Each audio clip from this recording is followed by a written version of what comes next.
started? Kate, I just started recording, just so you know. Okay, perfect. Thank you. So I called it the magic of time management, and really there's no magic to it. It's a lot of work, but the magic kind of really comes in when if we can manage our time well, and that is the if, right? And when we do manage our time well, we actually almost magically get more time, right? So it can be somewhat magical in that way.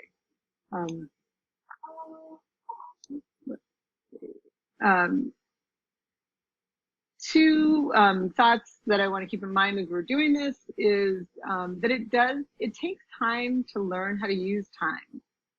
There's a reason why we're talking about time management, and there's a reason why there's so many resources and ideas and thoughts out there and self-help books on managing time, because it actually is some work and it takes time to learn. And then the principles of time use are really just guidelines that we're going to go through. So three kind of questions that I'm going to ask, or we're going to answer today, is we're going to first look at, where does my time go, right? We're going to do a little analysis of that, because if we can figure out how we use our time, and then kind of go to where should my time go, we can then answer the third question about how can I use my time better. Where does my time go? I loved this quote of, the bad news is that time flies. The good news is that you are the pilot. You actually do have control over your time. So analyzing our time usage is going to help us to be able to use time better. Kind of we back up and go slow to move forward. So I'm going to ask you to think of your last week, or the last day or two. I know it's only Tuesday, midday, but think about these days and what did you do during your time? What were your goals? What percentage of your goals did you accomplish? And then what got in the way? Kind of what distracted you from possibly really getting to the goals that you had thought you would set out for yourself. We're going to get into breakout rooms, and I know these are a separate set of questions, but they're very similar really as you're thinking through this. So I want you to, in the breakout room, share with your colleagues how clear were your goals that you did set, whether you were thinking of last week, whether you were thinking of today or last couple of days. What did you do to ensure that your goals were accomplished? What were your biggest distractions? And then how would your life be different if you had those distractions under control? Welcome back. One of the things, interestingly, and we had a little group going with Beth and Matt and I, was this is factored. I mean, certainly it's going to be part of your conversation, but the idea that life is very different right now, right? Kind of the distractions that we have at home may be very different than the distractions that we have in the office. So what we're finding right now may not be in a couple of months, where maybe we're finding more peace now. And when we're in the office, we find less, right? It really depends on our situation. But things are a little bit different right now than the norm. Anyone have any good aha, man, I'm killing this thoughts? I was killing it until today. Wow, I'm pretty impressed though. That's really good. I don't know if I have a killing it, but I did have a aha moment, and it was sort of comforting to know that I'm not the only one that doesn't set goals. Because that's where my problem starts. I don't set goals. Carolina. I just open my email, and that's where my goal starts. What is first on the list, kind of. Cool. And that's a great way. That is a good place to start, right? And that's a great way to start thinking about How is that working for you? And is there a way that you would want to manage that? And we'll get into some of those. And maybe it is working. I'm going to pull up my the PowerPoint again. Thank you for doing that.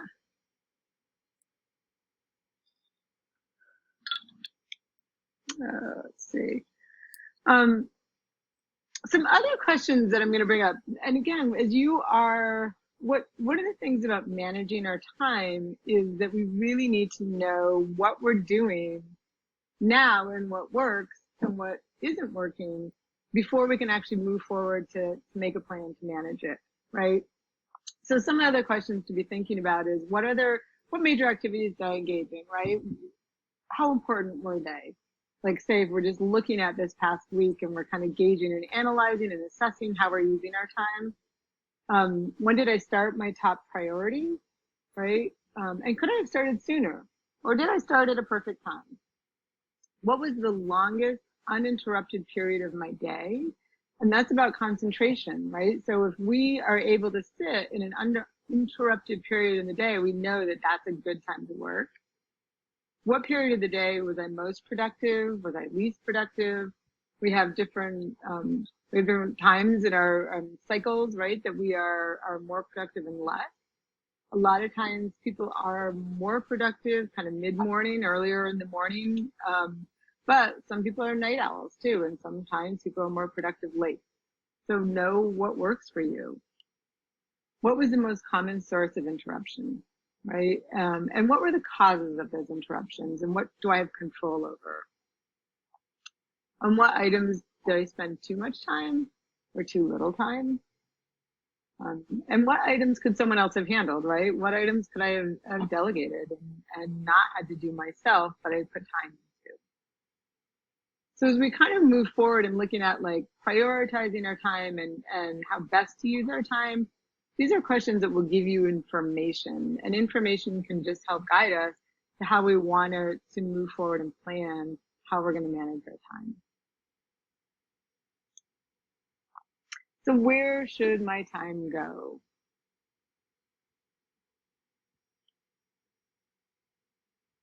Really, when we're talking about prioritizing time and time management, it's more than just about managing our time, right? It's about managing ourselves in relation to time. And it means being willing to experiment with different methods and ideas to enable us to find the best way to make maximum use of our time.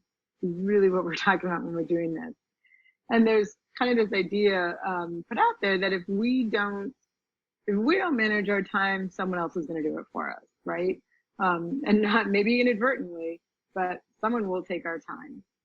So the more we take control over it and kind of have that very healthy relationship with time, better off we're going to be. 3 things we're just going to look at in prioritizing time is the 80-20 rule, the urgent important matrix, and then the being assertive at, I'm going to call it saying no, right? And we'll talk a little more about that. So the 80-20 rule, I'm sure you've heard of, is also known as the Pareto rule, or the Pareto principle. And it comes from originally an Italian economist, Vilfredo Pareto, I guess it's Pareto. I didn't know it because I like the little jingle of the name.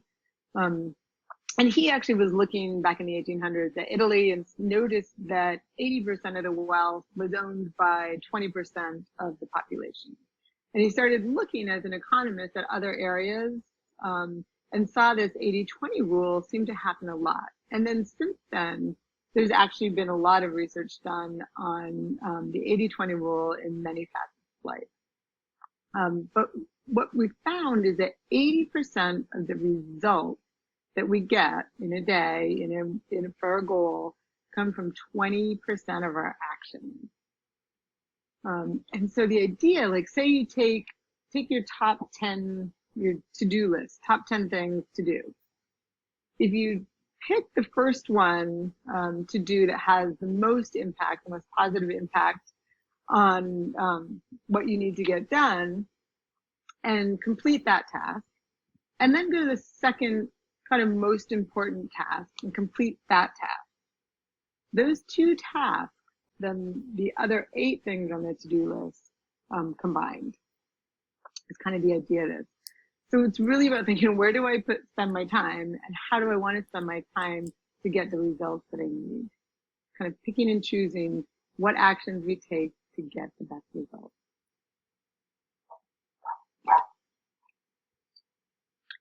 The urgent important matrix, also kind of, and then Stephen Covey in his book, The 7 Habits of Highly Effective People, ran with this also.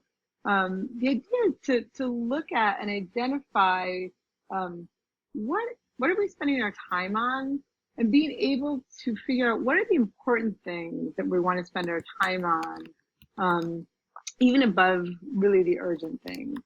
The important things are activities that are lead us to achieving our goal, right, and have the greatest impact on us.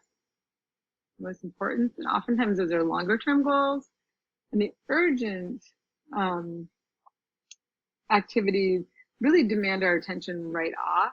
And sometimes those are geared towards other people's goals, but they need to be dealt with right off.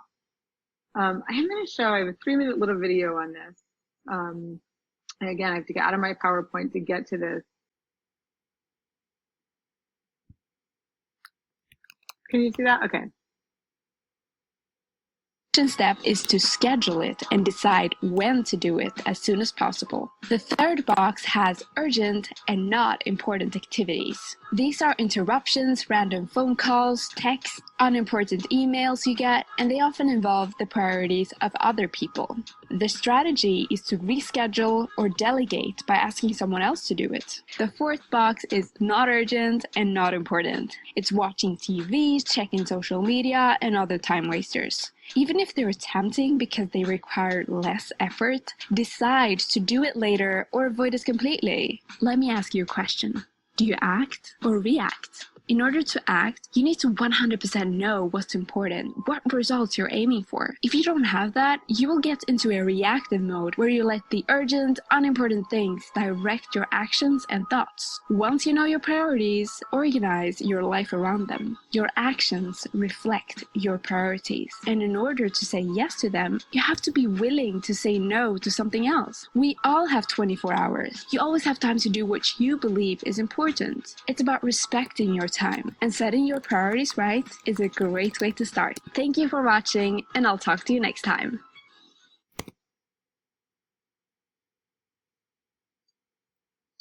All right. Any thoughts or questions on that? Have you all seen that matrix? I know some groups have done, some teams have used it to kind of look through the tasks in a day or a week or a case, and identify what is urgent and important, and that you just need to take care of quickly, and then what's important but not urgent that you really do want to focus your time, right?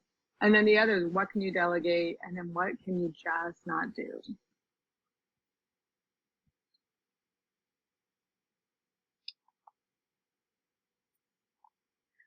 And really just helps you to prioritize and think through what you want to do. And just a quick thing on the to-do list, because I like to-do lists are great. And I like the idea, which said do the to-do list and then put it in whether it's urgent and important, important but not urgent, urgent but not important, or not urgent and not important. The big myth of the to-do list, unfortunately, is that we kind of think if we put it down in a to-do list, it'll get done. But we need to make sure that we're actually putting the to-do list and then actually doing that, right? Maybe putting it in our calendar, which we'll talk about in a little bit, and getting it done, not just writing the list.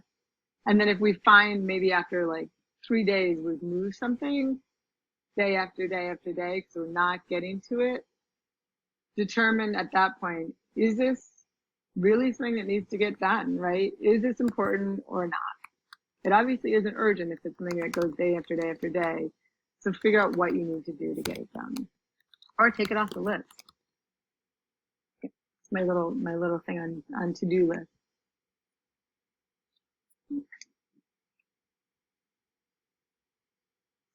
And then just that last piece on prioritizing is when we can prioritize and manage our time, sometimes we do have to be assertive and say no. And the thing is that whenever we say yes to a request or a project, we're saying no to something else in our own life, right? Or something that we need to do that's important. So think about when you're asked to do something, to say no is okay. When you do say no, you want to give an honest explanation, right? I can't do that because I actually have to get something else done, or I'm running out right now and can't manage this. And clarify your reasoning. I can't do that. I have to say no because I have a case plan that's due by the end of today, and so I've got to do that instead. You can give an alternative, by saying, boy, I'd love to do that. I can't do that today because I have a case plan due by the end of the day, but tomorrow I could do that to help. And then there are times that you do have to do like that assertive refusal piece, where people will ask you over and over again or really try to get you to do something for them. It's fine just to stick to that like empathic answer of, I hear you, I understand that this is really important to you, and I can't do it right now. But really thinking, if you say yes to something, a question, a request or a project, is that something that you are willing to put at the top of your list and do that above all else? And if it is, then do it. If it's not, say no. You can put it off for a while. That actually is okay, to prioritize your own time. This is a list of what distractions and what we call time wasters. Some of them we have control over, some of them we don't. But these are things that definitely get in the way when we're thinking about managing our time and what's important to us. Identify the areas that you can change, right? Telephone interruptions. What can you do to avoid any sort of telephone interruptions? Drop-in visitors, meetings. How important are meetings? We're not going to get into that today, but certainly be thinking through what meetings do you need to go to, what meetings are important, and what aren't. Managing crises. Again, crises seem urgent and they're reactive, but how much do we need to manage them? Just a lack of self-discipline can sometimes be a time waster, right? It's just your inability to make yourself sit down and do the work. Lack of having objectives, priorities, or a plan. Certainly, if you don't have a plan for your day and you're just floating through the day, it's easy to waste time and get distracted by other things, right? A cluttered desk, being disorganized certainly can be distracting. Having inadequate, inaccurate, or delayed information. And sometimes we can't help that, right? If we're looking at our collateral information that we're trying to gather from somebody and they're not getting back to us, or we're not getting the information that we need fully, that it may be out of our control. But what can we do to actually take control, right? And try to get that information or do something in the meantime while we're waiting for it. Sometimes we can get stuck in that, I don't have it, so I can't do it, but what else can we do? Our inability to say no, what we just talked about, right, can be a huge distraction or a waste of time for our own stuff. Attempting too much at once. We are not good multitaskers, even when we think we are. It slows down everything else that we're doing. So try not to take on too much at once. Having a lack of or unclear communication certainly can kind of waste our time, in that we may not be clear about what we're supposed to do or what someone else is doing. So be really clear at communication. Indecision and procrastination. We're going to talk about procrastination in a minute because that's a big piece of what happens for a lot of people. And then ineffective delegation, and that really is just our inability to ask people to do something for us, to delegate different tasks to different people. That is a skill.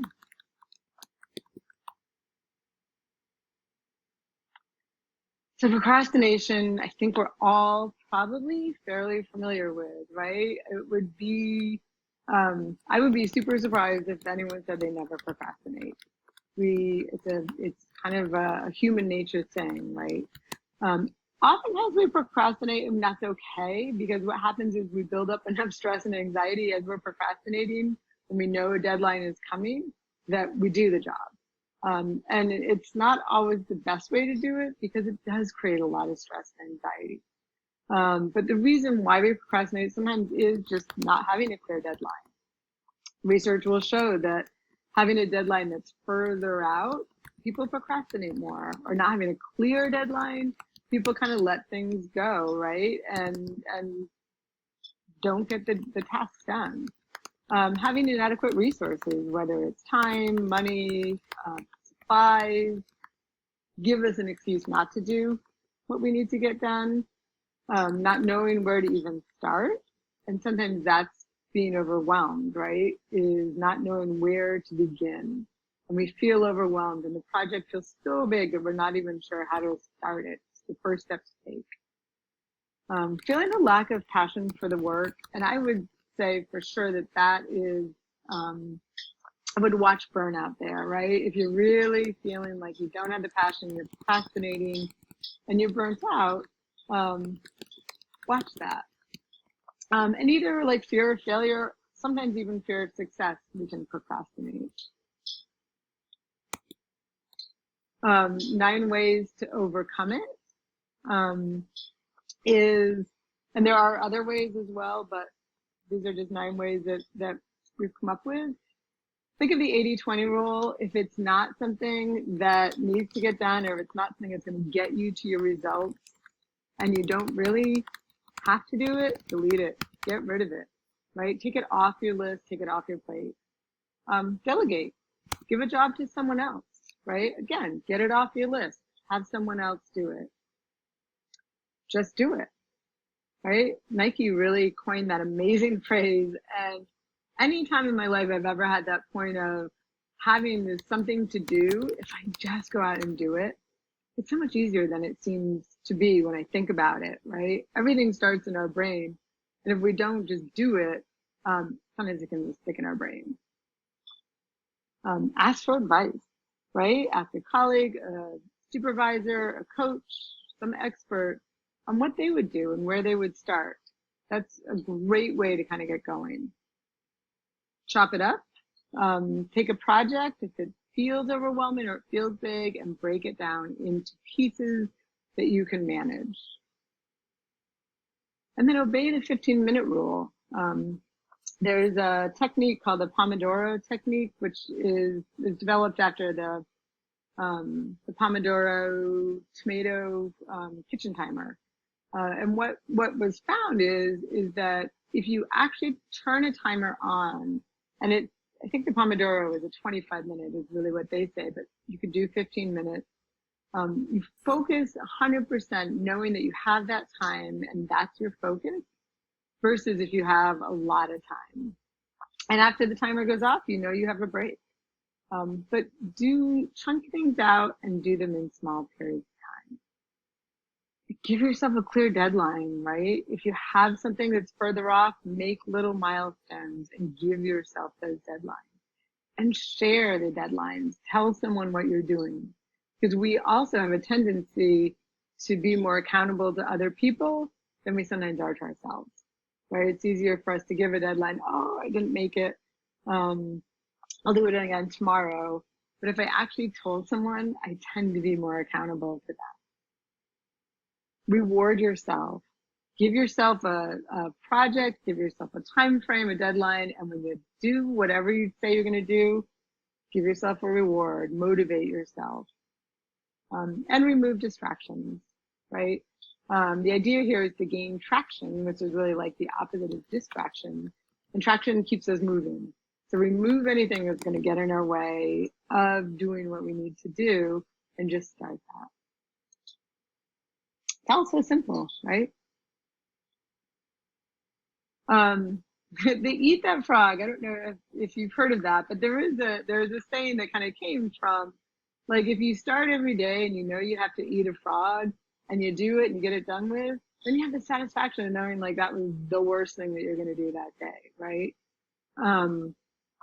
So your biggest task, the thing that you really need to get done is your frog. Get that done as soon as you can. Just do it, right? And there's also the saying, if you have to eat two frogs, eat the ugliest one first. If you have two things on your list that are important and you need to get them done, remove the one that's the hardest and that you don't want to do first.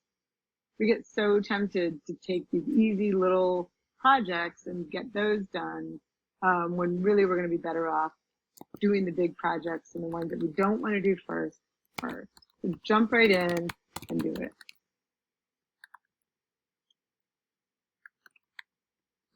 So those ideas on prioritizing. So we're now going to look at, like, how can I use my time better? What are some ideas for better use of my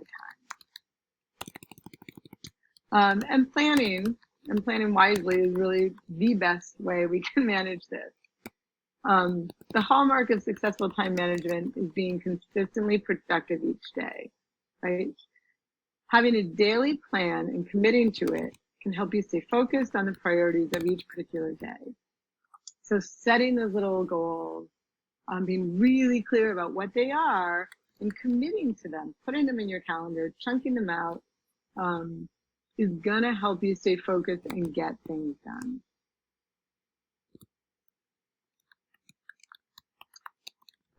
One method certainly is the chunk, block, and tackle, right? We talked about this again a little bit, but if you have a project, you have a case plan coming, you have to write an affidavit, you have something coming up that you have to get done, and it feels like a big project, chunk it out into little pieces that you can do. And then block the time to do those pieces. And you don't have to you chunk things out. It doesn't have to be done all at once. Take a case plan, right? Take the first two sections of a case plan and say, tomorrow morning at 10 o'clock, I'm blocking out from 10 to 11, and I'm going to tackle that. And I'm going to get those first two pieces done, right? Put things in bite-sized pieces that you know you will do. And commit to putting them in your calendar in a time frame. Ready, fire, aim we've all heard of ready, aim, fire, but the idea here is to not get stuck in that analysis paralysis piece of thinking and planning and getting ready. And sometimes when we're aiming, right, we'll aim and we'll aim and we'll aim because we want to get it perfect, but we get stuck there. So don't overplan. Look at what you need to do. What are the basics of what you need to do to be ready? And then do it. Just take action first and then adjust your aim. Again, similar to that 80-20, if you're planning enough, right? Because you know what you need to do, and then you take action, you're gonna be somewhere in the target. It may not be right in the bullseye, but you're gonna be somewhere in the target. And so if you need to adjust what you're doing, do so after, but just fire right off.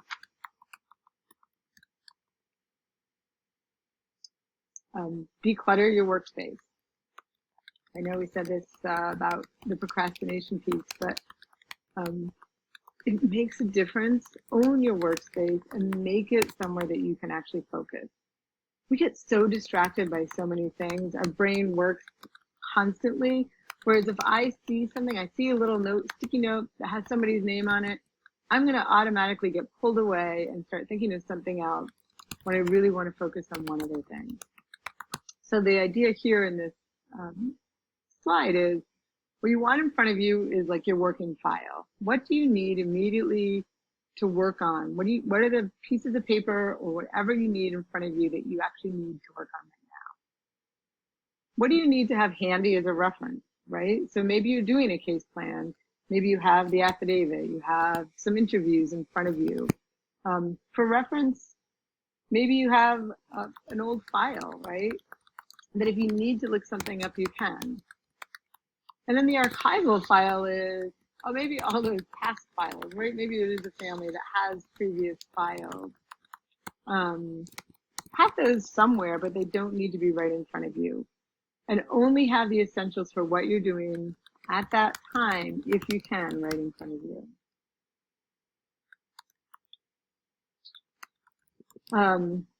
You want to manage your workload with the acronym called STING, right? It just helps manage your flow. And the STING stands for select one task to do at a time, right? Time yourself on that task. Give yourself, again, like the Pomodoro technique or the 15-minute chunk, give yourself a section of time to actually sit down and do that task. Ignore everything else. Focus fully on that task. You don't need breaks. Don't have any interruptions. Don't look at your phone if you get a text, if you get a call. Turn your phone ringer off. Don't be checking emails, right? But stick to the time that you've given yourself. And then when you get done with that, reward yourself. Give yourself a reward. It's super simple. And again, this takes some time. It takes some planning and some thought.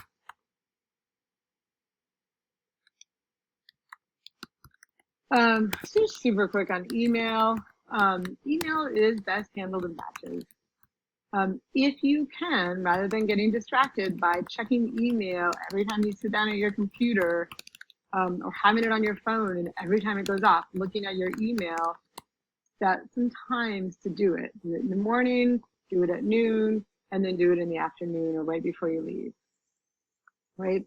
It's so much more efficient to actually look at them in chunks where you can concentrate and focus on them than this constant barrage of emails and responding right off. It's just not as efficient and it's not going to be as effective.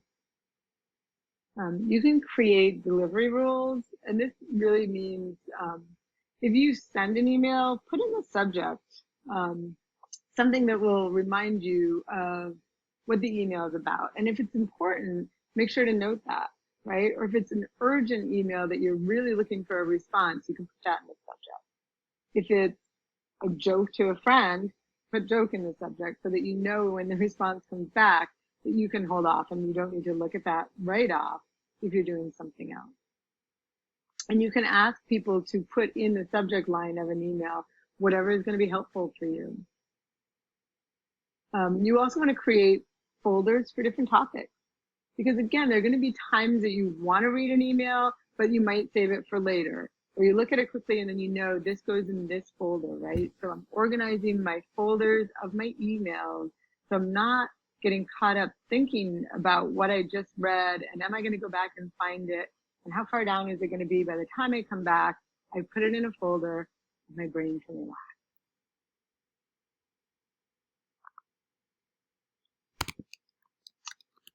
And set rituals. Rituals, I think when we think about them, it's they sound kind of boring. Routines sound like they get us caught in like a funnel, right? Of boy, that's a routine. That's something I have to do. That makes life boring. They actually can increase spontaneity and fun, because what happens when we have rituals is that our brain gets to relax and the times that it can. And we don't have to try so hard. Do this with me just for a minute. I'm checking the time. 49. Do this quickly. I know we're not going to stand up, so we'll do something sitting down. But just follow my lead. I'm going to tap with my finger. But tap your forehead, tap your chest, tap your nose, tap your chest, tap your ear, tap your forehead, tap your nose, tap your chest, and keep going.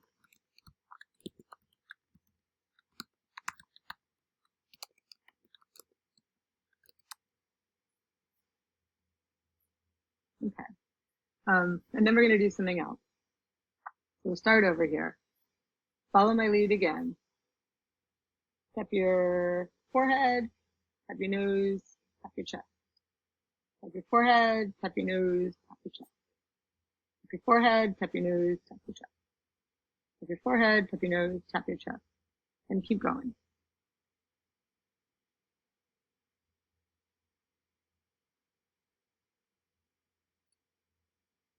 And notice the difference between those two. And you can put in the chat, or if you just want to unmute for a second, what was the difference between doing the first one when I said continue to do it on your own, and doing the second one when I said continue on?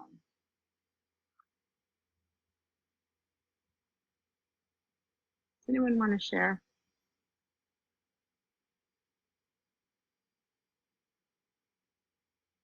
I'll share. The one with the ear was sort of out of alignment. Like, this is very linear, and maybe it's because I'm a linear person, I don't know, but this, and oops, get an ear seemed like there's something out of whack there. I don't know. This just felt more comfortable. Sort of, I don't know, weirdly like I was praying also, so that's not my jam either. So.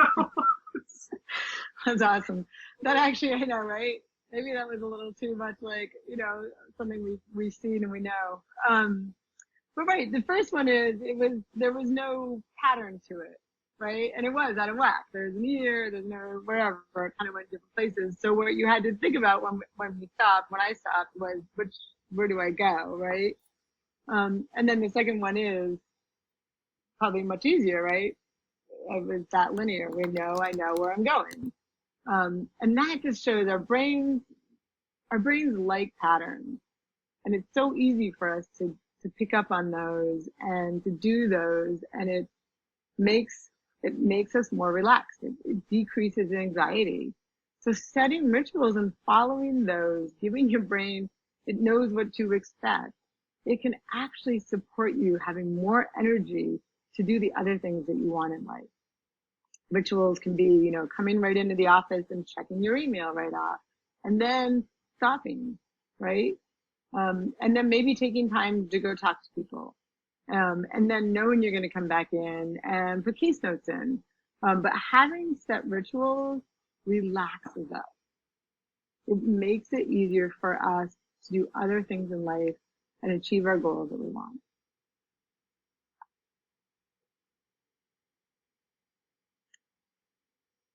Learn to delegate. Again, we could do a whole microlearning on this.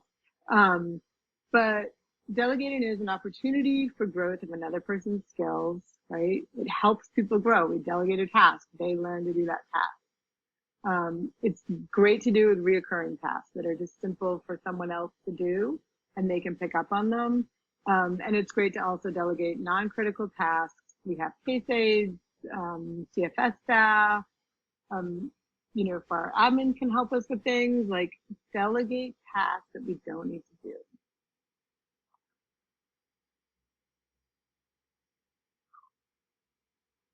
So that was a lot of running through how to spend time well. I know, let's see, it's 1:54. I'm going to check with my co-host here, Cassie. And I know we want to save time for the eval, right? Mm-hmm. So maybe I'll just have you just think about this. And I apologize. I was going to have you get into your groups again. Maybe people could put it in the chats. Yeah. Sorry, I'm doing this like it's a secret. I mean, we're on video. Guys, don't look. Don't look. You didn't hear, but my co-host just said, and I love the idea. Think about this and write it down. And actually, writing this down will help. Put it out there. It will help you to follow through with the goal. What is one goal that you're willing to set to manage your time for the rest of this week? You only have 3.5 more days, right? Not even 3.5, 3 more days.